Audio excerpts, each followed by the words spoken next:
What an evil human being. And yet again, people are blindly following these stupid orders no matter how illogical they are.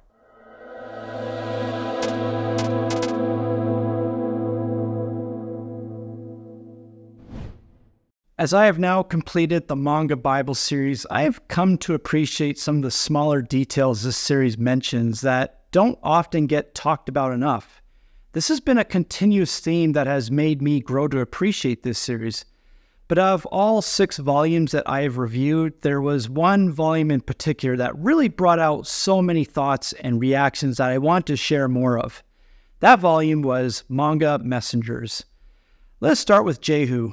I was surprised that the moment oil was poured on him, all of a sudden he is the king of Israel. It is not so much the symbolic action that was surprising, but how fast the title of kingship changed. It was so instantaneous because Jehu wastes no time in just cleaning house. Joram is killed, Jezebel is thrown off a temple building, and then 70 sons of Ahab were slaughtered and beheaded. Can you imagine a stack of heads piled up on this table? I know Jezebel is always mentioned as being evil, but her daughter Athaliah was even more crazy and evil than her.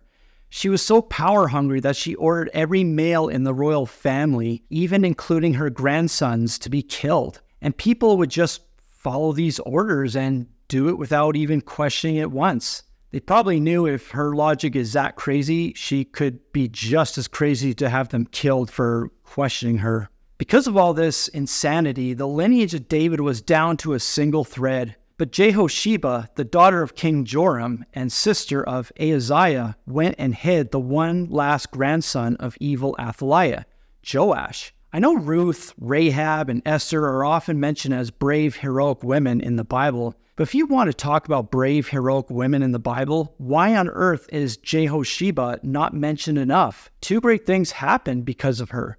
She literally kept the one thread of David's lineage intact, and it resulted in an evil queen eventually being killed. Sure, Israel now had a 7-year-old king, but Jehosheba helped prevent the terrible reign of Queen Athaliah from continuing. But yeah, there was just so much killing and idolatry going on. It was a vicious cycle of idols frequently being set up and eventually being torn down and destroyed. These idols were created and destroyed so often, they almost felt like those pop-up shops at marketplaces.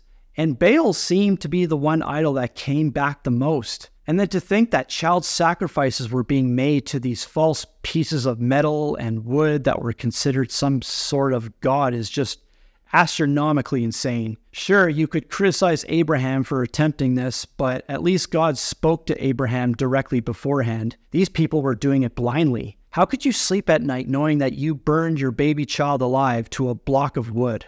When it came to Jonah, I was always told as a kid that the sailors were angry at him for causing this massive storm and just threw him overboard. But that's not how it happened. It was in fact Jonah who asked them to throw him over. And despite Jonah asking them to do it, the sailors still tried to keep going without having to resort to that. They wanted to keep Jonah on the boat. But when they realized the storm was not going to end as long as Jonah was on the boat, they finally had to throw him. But right after, they pleaded with God not to hold their actions against them. It sounds to me like the sailors were pretty cool guys that were sympathetic and understanding of Jonah's situation. I don't know why, but I find it funny that Jonah just spent 3 days and nights inside a whale, gets spit out, and right before he could barely stand and collect himself, God is already giving him a job to do. Wow, like Jonah just miraculously survived this incredible event.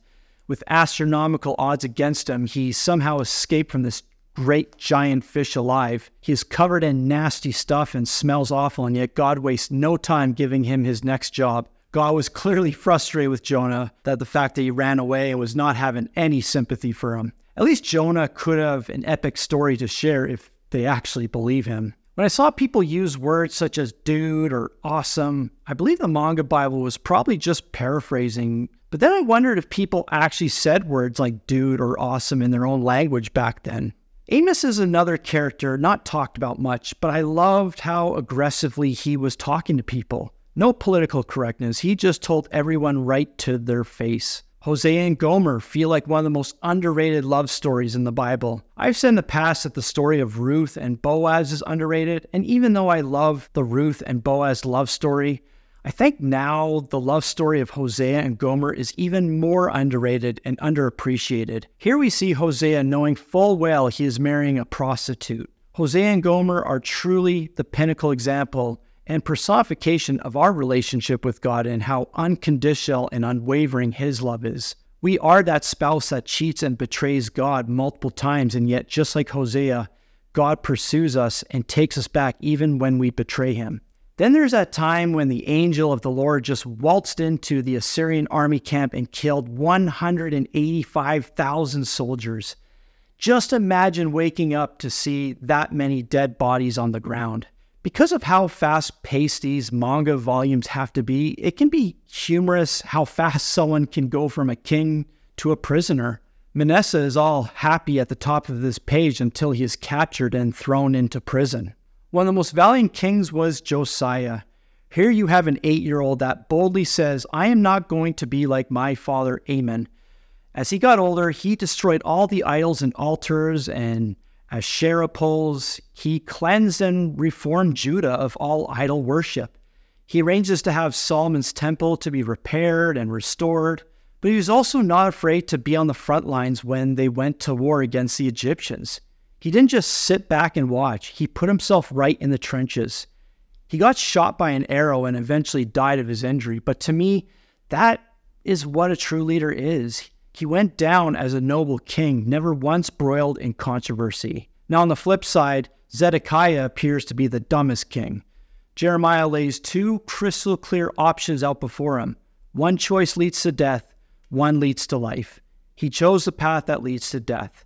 Yet he basically surrendered anyways as he cowardly abandoned his kingdom by trying to sneak out the back gate.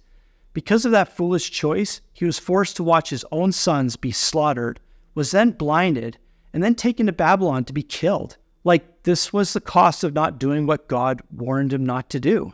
Although I did find it odd that they killed him shortly after they blinded him. Kind of pointless to blind him to begin with. If you're going to kill him, no point in blinding him. You have to appreciate God's patience through all of this pride, arrogance, and stubbornness. I really never understood the logic of why killing was so often the default solution for so many problems. If a wise man gave the wrong interpretation of a dream for King Nebuchadnezzar, he was torn limb from limb. You give a false prophecy, you die. You approach a certain king without being summoned, you die. You don't bow down to someone in authority, you die. If you want to fine them or throw them in prison, okay.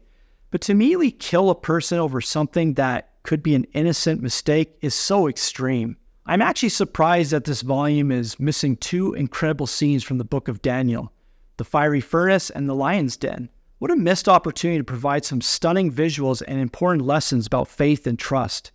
Such a shame. But at least we get the story of Mordecai getting poetic justice on this Haman guy. He hates an entire people group for what they did a long time ago. He especially hated the Jew named Mordecai because he did not bow to him. So what does he do?